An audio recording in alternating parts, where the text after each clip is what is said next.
Hello everyone. Today I just wanted us to chat about spontaneous abortions. We know that abortions can be spontaneous or they can be induced.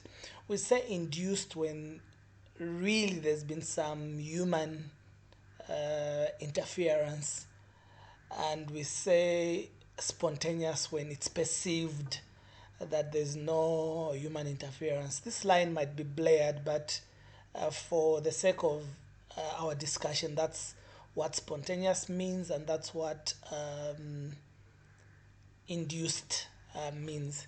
So that's that about that. So let's see how the miscarriage tree or the abortion tree looks like.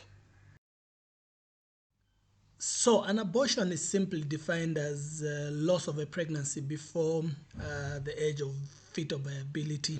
And when you say this in an exam without mentioning gestation ages, I think marks cannot be deducted because locally here in Zambia, we are really swinging between 24 weeks and 28 weeks, depending on who you ask. Spontaneous abortions, kind of miscarriages that happen without any external human interference, and induced those abortions where there's something that has been done by someone to make the miscarriage start. This can be tricky to put on a line. For instance, if somebody has malaria and they don't want to sleep in a mosquito net and they have a miscarriage, is that induced or is that spontaneous? Somebody might be on alcohol and they are pregnant and then they have a miscarriage. Is that induced or is that spontaneous? So the line might be blurred. It might not be as simple as it looks. The important thing is that these definitions are there so that we can compare between hospitals, we can compare between provinces, we can compare data between countries. If we are all saying spontaneous means this, if we all say induced means this, if we all say the age of fetal viability is 28 or is 24, then we can all compare what we are doing and see how our interventions to reduce miscarriages or improve on other outcomes are working. There are so many causes of spontaneous miscarriages, and we are not going to go deep into them because the list is really endless. It can be trauma, infections, things like malaria, things like syphilis, things like toxoplasmosis. We can be talking about fibroids. We can be talking about drugs like warfarin. We can talk about drugs like methotrexate. We can talk about weaknesses in the cervix. This is a common cause of repeated second trimester miscarriages. We can talk about conditions like diabetes. We can talk about translocations in the male, translocations in the female. And the causes of miscarriage can also be immunological. Like I already said, this list is endless. This is just there to demonstrate that there are many causes of spontaneous miscarriages. So we move on to the next type of miscarriage. This is called recurrent abortion. So we say somebody has a recurrent abortion or recurrent miscarriages when they have three consecutive losses of pregnancy. The other terminology which is used for this is repeated pregnancy loss. The only important thing to remember here is that when we say repeated pregnancy loss, it's not really limited to abortions. It extends to pregnancies that have gone beyond the age of fetal viability, but a woman has still lost three repeated pregnancies. So that would be a repeated pregnancy loss. But recurrent abortion specifically talks about three consecutive miscarriages that have happened before the age of fetal viability. We mentioned habitual abortion because it's another term that is used to describe the same phenomenon, but the point is that this terminology is discouraged and is better avoided. The reason is that habitual sounds like it's a habit, somebody's doing it intentionally, and they want their pregnancies to not go all the way. So that's why habitual is generally avoided. There are some additional points on this issue.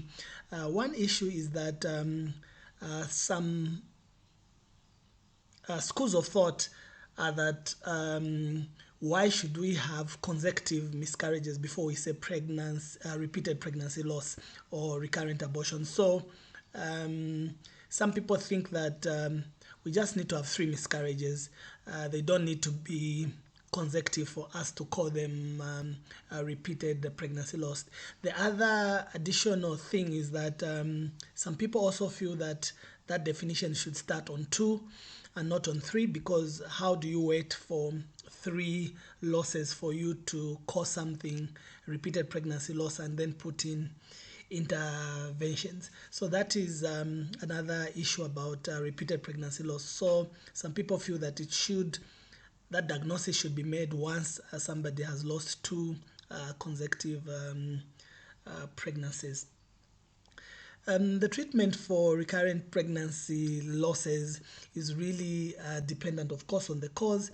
You have to think about genetic problems in the mother or father. That is especially when these miscarriages are happening in the first trimester. You have to think about progesterone deficiencies in the first trimester miscarriages. In second trimester miscarriages, you have to think about antiphospholipid syndrome. You have to think about cervical incompetence, and treatment, of course, will depend on the cause that is found. But it's important to investigate these conditions so that we get to the reason for the miscarriage. So we say an embryonic pregnancy when the sonographer can see a gestation sac in the uterus, but they cannot see the embryo, or the embryo is not well defined. That is the definition. The other word that is used to describe an embryonic pregnancy is blighted ovum, but blighted ovum is terminology that is discouraged. I think it's because it doesn't describe exactly what is going on. This diagnosis might be difficult to make, that somebody has an embryonic pregnancy, and it has happened many times that a pregnancy has been terminated of a fetus or an embryo actually that is still alive, only that it was not well defined. So some criteria have been put in place for us to be able to make this diagnosis. One of them is that the gestation sac should be 25 millimeters at least, and if we are unable to see an embryo in a 25 millimeters gestation sac, would make a diagnosis of an embryonic pregnancy. The other one is that when you have a crown ramp length of about 7 millimeters and you are not able to observe any cardiac activity, you can still make that diagnosis of an embryonic pregnancy. If those 2 or one of those criteria are not met, then we'll call that pregnancy a pregnancy of a non-viability. And once we make that diagnosis, all we have to do is wait maybe 1 to 2 weeks, repeat the scan and see if the situation is still the same. We confirm a diagnosis of an embryonic pregnancy and we go on to manage the patient. We can manage this patient expectantly, we can manage them surgically, and we can manage them medically. Another type of miscarriage that is described is missed abortion or missed miscarriage. What this means technically is that you have a loss of a fetus, but there's been no signs or no clinical signs, no symptoms of that happening. So the woman is not bleeding, she has no abdominal pain.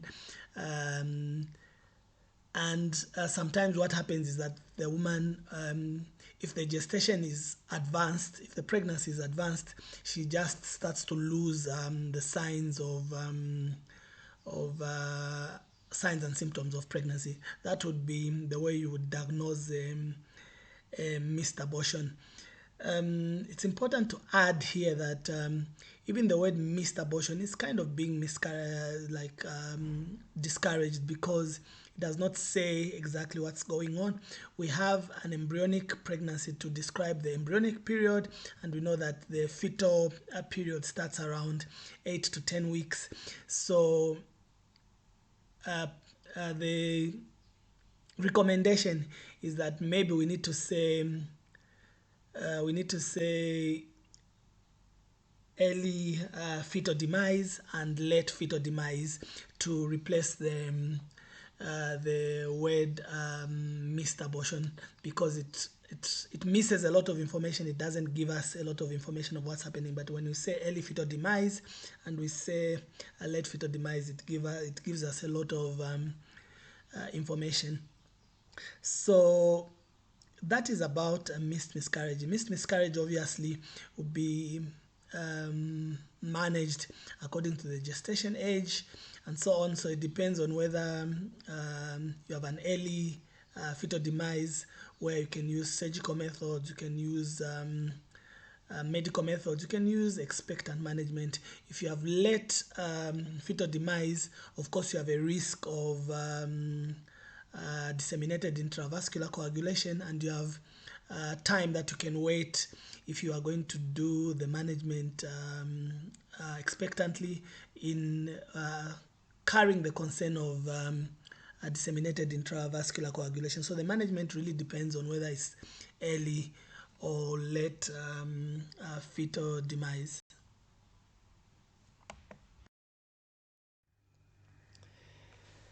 So the other types of miscarriage that we generally talk about a threatened miscarriage. When we say threatened miscarriage, what we normally mean is that this pregnancy has the possibility of going on to become an inevitable abortion, which we'll talk about, an incomplete abortion, and eventually up to a complete miscarriage. We don't know what will happen. Or the pregnancy will continue until term and the woman will deliver. So threatened means that we really do not know which way this pregnancy is going to go. What are the clinical signs then? So a woman will come complaining of vaginal bleeding. They'll be complaining of abdominal pain.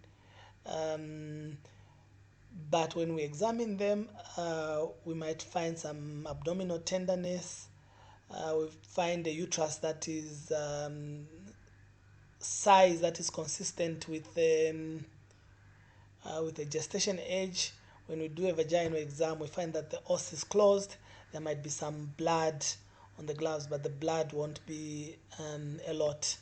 And normally what we do with these miscarriages, threatened miscarriages, that we do bed rest, we try to rehydrate the patient, we give analgesia, we explain what is happening and tell the patient that the pregnancy might go on and come out, or the pregnancy might remain and end up as a term pregnancy and eventual delivery. So the patient needs to have this information.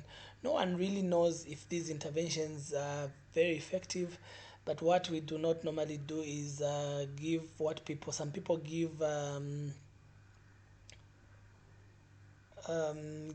salbutamol, they try to give a tocolytic. All these things don't work, and normally we don't do that. Some people would give some progesterone. We only give progesterone when we have somebody who has had repeated first trimester pregnancy loss. Then those will qualify for progesterone. Otherwise, we don't give any progesterone. So from a threatened miscarriage, the miscarriage normally moves on to what is called an inevitable miscarriage. So in an inevitable miscarriage, what is actually happening, and how I normally explain it: when you hear inevitable, it means that this pregnancy is coming out. There's nothing that will stop this pregnancy from coming out. It's a matter of time. It's like labor. So once labor starts, there's no way of stopping the labor. That's what an inevitable miscarriage is. It's below the age of fetal viability, but all the signs of the pregnancy coming out are there. So the first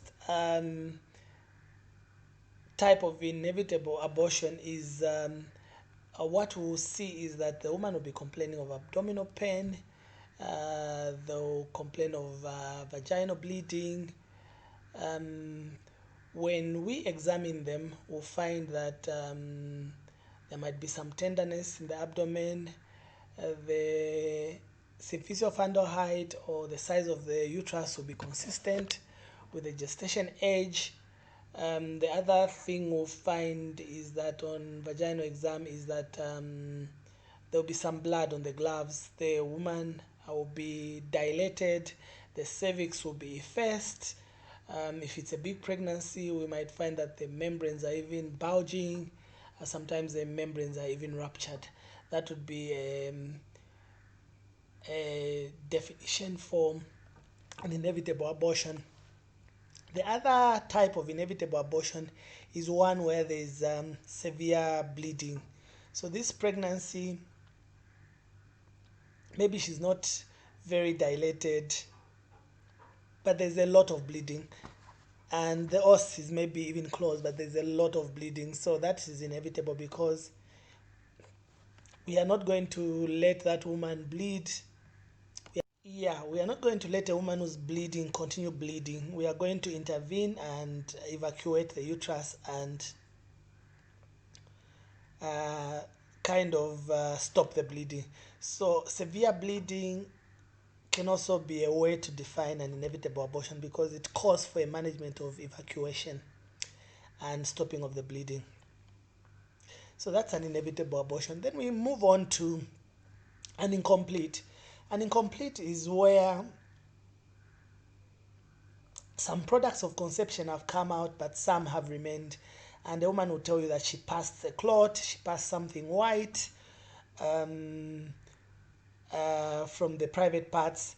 And when we examine this woman, we'll find that their uterus is smaller than expected for gestation age. There will be tenderness of the abdomen. They will be having some abdominal pain and cramps, of course. When you do a vaginal exam, you will find that there might be products of conception in the vagina. There might be products of conception at the cervical os.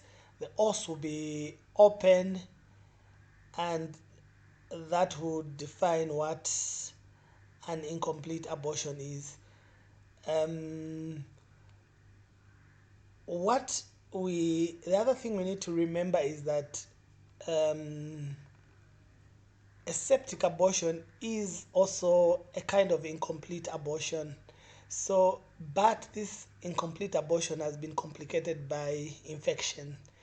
So in a septic abortion, you expect a woman to complain of fever, abdominal pain.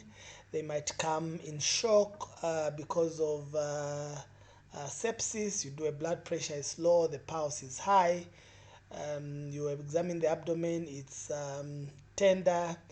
The uterus might be smaller than the gestation age expected. You do a vaginal exam, the os is open, there's foul smelling discharge. That's what we'll find in a septic abortion, which is an incomplete abortion complicated by infection. So that is what is a septic abortion. A complete abortion, on the other hand, means that all the products of conception have been expelled, the uterus is empty. What is important to note is that a lot of patients we say are complete abortions by clinical examination, meaning that there's no bleeding, the uterus is contracted, the os is closed. Normally we make a diagnosis of a complete miscarriage. We need to remember that diagnosis of complete miscarriage really should rarely be done in a first trimester pregnancy, because it's rare for all the products of conception to be expelled in a first trimester pregnancy. We might be careful not to miss an ectopic pregnancy in this case. So it's actually noted that almost half, about 45% of patients who are clinically diagnosed with a complete miscarriage usually have products of conception left, and so on. So complete clinically might not be really complete, because radiologically products of conception might be seen in the uterus. Whether something should be done about it or not is another discussion. So that is that about the abortion tree and the types of abortion. Lastly, maybe we just run through how to manage these abortions. We already talked about how we manage threatened abortions, inevitable abortions. Normally, we have three ways of managing it. So we can manage it expectantly, we can do some medical management, we can do some surgical management, depending on the gestation age. What is important here is that we need to be in contact with the patient and not expedite the expulsion if the patient does not want. So if the patient wants to expedite or wants the process to move faster, then we can give oxytocin and kind of quicken the process so that the woman can go back home quicker and move on from this ordeal of a miscarriage. So that's how we manage inevitable miscarriages. Incomplete miscarriages are managed normally surgically or medically. So surgically means we do a manual vacuum aspiration and we empty the uterus to stop the bleeding, because mostly these patients are bleeding. If there's no bleeding at all and there's some products of conception left, there's room for medical management. So we can use misoprostol 600 to 800 milligrams in incomplete miscarriages where a patient is not bleeding. So the point is to evacuate the uterus and make sure that the bleeding stops. In a septic miscarriage, the only different thing we do is that we put the patient on antibiotics. Usually people talk about 6 to 8 hours, and after that period we do evacuation of the uterus. The idea is that you don't want the bacteria to be seeded into the vascular system before antibiotics are in circulation. That is how we manage septic abortion. These patients might be in shock. We need to make sure in our setup that they didn't use a stick to try a terminated pregnancy. Bicycle spokes, these are cassava sticks, these are common, and we need to make sure when we have a septic abortion that there was no such thing used, and the patient might need a laparotomy and so on. So once the miscarriage is complete, then we would need to do what is called post-abortion care, and post-abortion care really involves giving the patient antibiotics, giving them analgesia, making sure they get appropriate contraception, making sure they are linked to the extra services that the hospital is providing. So if they need a cervical cancer screening, it's done. If they need breast cancer screening, it's done. So any other services that a woman might need should be given once their miscarriage is complete, because they're already in the hospital. So that is that. The other last thing that needs to be done as part of post-abortal care is educate the woman about the danger signs. First, we need to tell them that they can become pregnant within a week or two. People talk about 12 days of evacuation, so they need to be on contraception. Contraception is important. So after that is complete, we need to talk about the danger signs. So bleeding, severe bleeding. If they see any severe bleeding, they should come back. Severe bleeding normally is defined as flooding, meaning they have blood dripping through the pad onto their legs. It's also defined as using two pads in 2 consecutive hours. So that is severe bleeding as well. If they have severe abdominal pain, they should come back. Severe abdominal pain might mean that we've missed an ectopic pregnancy. Then they need to come back if they have a fever, because maybe there's been some sepsis, or there is a perforation during a manual vacuum aspiration. And so those are the things they need to come for. So bleeding, fever, severe pain, things that the patient needs to come back for more care. So that is about types of abortions and the things that we need to do in each of the abortions. So thank you so much for listening, and we will see you in the next presentation.